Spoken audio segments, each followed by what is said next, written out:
Po vzoru bizantinske ikone iz cerkve Santa Maria Maggiore v Rimu je Fortunat Bergant naslikal manjšo milostno podobo Marije Snežne, ki predstavlja osamljen primer v njegovem opusu.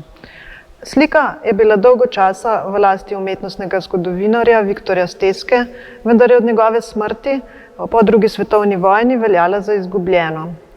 Leta 2012 pa jo je v župnišču ljubljanske župnije Svetega Jakoba, kjer je nekaj časa služboval tudi Steska, ponovno našel takratni župnik pater Jože Kokalj. Ker je bila najdena v izvornem stanju, torej brez preteklih konzervatorsko-restavratorskih posegov, je pomemben dokument pri preučevanju slikarske tehnologije, restavratorjem pa predstavlja posebno zadovoljstvo pri obravnavi takšnega gradiva.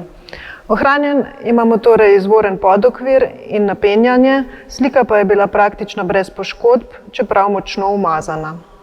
Ob konzervatorsko-restavratorskem posegu smo odstranili nečistoče z lica, sliko sneli s podokvirja in ga prilagodili, da smo ustvarili distanco med njim in platnom slike.